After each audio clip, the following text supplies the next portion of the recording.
ആദ്യമായി ഇന്ത്യയിൽ ആധിപത്യം സ്ഥാപിച്ച യൂറോപ്യൻ രാജ്യം ഏതെന്ന് ചോദിച്ചാൽ അത് പോർച്ചുഗീസാണ്. കേരളത്തിലെ ഏറ്റവും കൂടുതൽ ദേശീയോദ്യാനങ്ങൾ ഉള്ള ജില്ല ഏത്?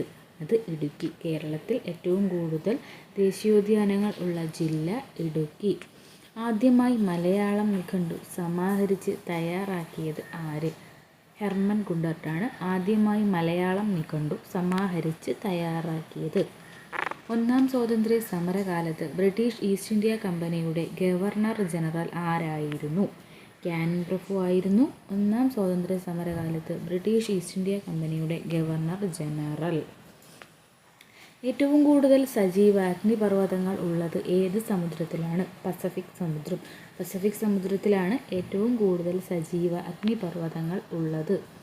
പെട്രോഗ്രാഡിലെ തൊഴിലാളികൾ വിന്റർ പാലസിലേക്ക് നടത്തിയ മാർച്ചിനു നേരെ പട്ടാളക്കാർ വെടിയുതിർക്കുകയും 100-ലധികം കർഷകരും തൊഴിലാളികളും കൊല്ലപ്പെടുകയും ചെയ്ത സംഭവത്തിൻ്റെ പേരാണ് ബ്ലഡി സൺഡേ. അപ്പം ബ്ലഡി സൺഡേ എന്ന് പറഞ്ഞാൽ പെട്രോഗ്രാഡിലെ തൊഴിലാളികൾ വിന്റർ പാലസിലേക്ക് നടത്തിയ മാർച്ചിനു നേരെ പട്ടാളക്കാർ വെടിയുതിർക്കുകയും 100-ലധികം കർഷകരും തൊഴിലാളികളും കൊല്ലപ്പെടുകയും ചെയ്ത സംഭവമാണ്. അടുത്തത് ട്രോപ്പോസ്ഫിയറിനെയും സ്ട്രാറ്റോസ്ഫിയറിനെയും വേർതിരിക്കുന്ന അന്തരീക്ഷ പാളിയാണ് ട്രോപ്പോപാസ്. അപ്പം ട്രോപ്പോപാസ് ആണ് ട്രോപ്പോസ്ഫിയറിനെയും സ്ട്രാറ്റോസ്ഫിയറിനെയും വേർതിരിക്കുന്ന അന്തരീക്ഷ പാളി. താഴെ പറയുന്ന തുറമുഖങ്ങളിൽ ഏതാണ് ഇന്ത്യയുടെ കിഴക്കൻ തീരത്ത് സ്ഥിതി ചെയ്യുന്നത്?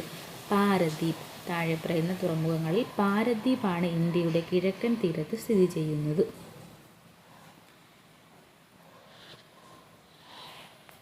താഴെ പറയുന്നവയിൽ ആഗോളതാപനത്തിന് കാരണമാകുന്ന മുഖ്യവാതകം ഏത്? കാർബൺ ഡൈ ഓക്സൈഡാണ് ആഗോളതാപനത്തിന് കാരണമാകുന്ന മുഖ്യവാതകം.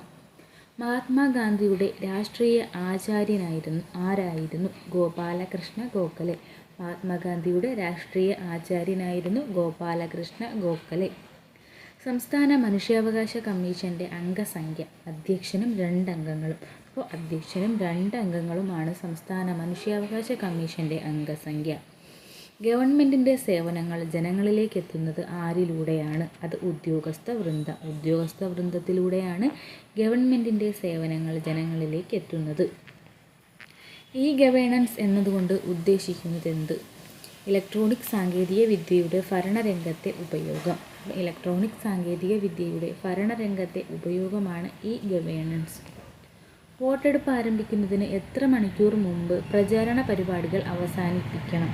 വോട്ടെടുപ്പ് ആരംഭിക്കുന്നതിന് 36 മണിക്കൂർ മുമ്പ് പ്രചരണ പരിപാടികൾ അവസാനിപ്പിക്കണം.